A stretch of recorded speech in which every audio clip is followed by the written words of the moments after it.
Thank you, Madam Speaker. I thank the gentleman for yielding and for his leadership.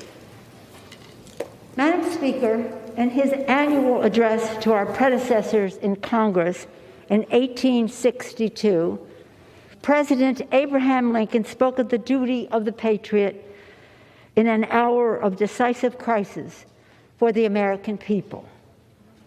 Fellow citizens, he said, we cannot escape history. We will be remembered in spite of ourselves. No personal significance or insignificance can spare one or another of us. The fiery trial through which we pass will light us down in honor or dishonor to the latest generation. Even we here, he said, hold the power and bear the responsibility. In the Bible, St. Paul wrote, think on these things. We must think on what Lincoln told us. We, even us here, hold the power and bear the responsibility. We, you and I, hold and trust the power that derives most directly from the people of the United States. And we bear the responsibility to fill that oath that we all swear before God and before one another. The oath to defend the Constitution against all enemies, foreign and domestic, so help us God. We know that we faced enemies of the Constitution. We know we experienced the insurrection that violated the sanctity of the people's capital and attempted to overturn the duly recorded will of the American people. And we know that the President of the United States incited this insurrection, this armed rebellion against our common country. He must go. He is a clear and present danger to the nation that we all love.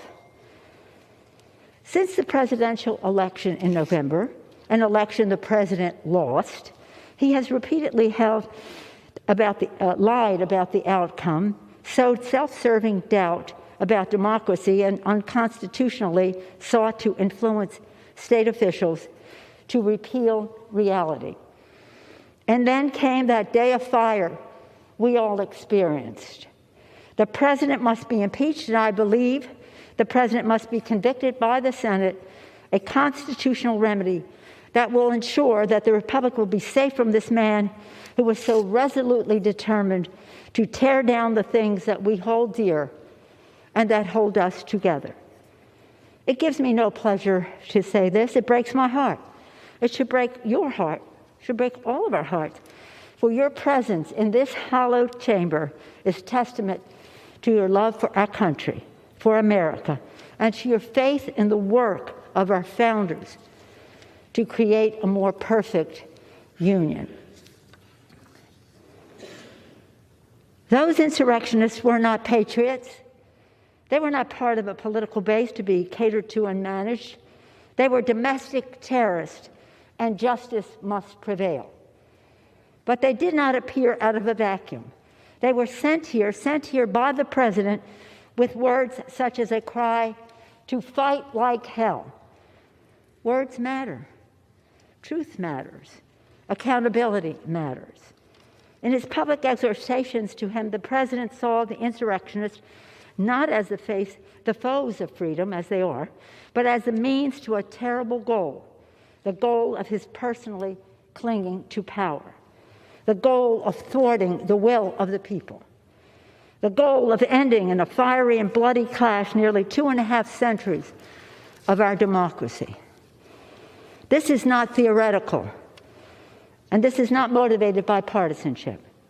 I stand before you today as an officer of the Constitution, a Speaker of the House of Representatives. I stand before you as a wife, a mother, a grandmother, a daughter whose father proudly served in this Congress, Thomas D'Alessandro Jr. from Maryland, one of the first Italian Americans to serve in the Congress. And I stand here before you today as the noblest of things, a citizen of the United States of America. With my voice and my vote, with a plea to all of you, Democrats and Republicans, I ask you to search your souls and answer these questions. Is the president's war on democracy in keeping with the Constitution? Were his words an insurrectionary mob a high crime and misdemeanor? Do we not have the duty to our oath to do all we constitutionally can to protect our nation and our democracy from the appetites and ambitions of a man who has self-evidently demonstrated that he is a vital threat to liberty, to self-government, and to the rule of law? Our country is divided. We all know that. There are lies abroad in the land spread by a desperate president who feels his power slipping away. We know that too. But I know this as well, that we here in this House have a sacred obligation to stand for truth, to stand up for the Constitution, to stand as guardians of the Republic. In a speech he was prepared to give in Dallas on Friday, November 22nd, 1963, President John F. Kennedy was to say, "We in this country, in this generation, are, by destiny rather than choice, the watchmen on the walls of world freedom. We ask, therefore, that we may be worthy of our power and responsibility." That we may be worthy. President Kennedy was assassinated before he could deliver those words to the nation, but they resonate more even now, in our time, in this place. Let us be worthy of our power and responsibility, that what Lincoln thought was the world's last best hope, the United States of America, may long survive. My fellow members, my fellow Americans, we cannot escape history. Let us embrace our duty, fulfill our oath, and honor the trust of our nation. And we pray that God will continue to bless America. Hey, NBC News viewers, thanks for checking out our YouTube channel. Subscribe by clicking on that button down here and click on any of the videos over here to watch the latest interviews, show highlights, and digital exclusives. Thanks for watching.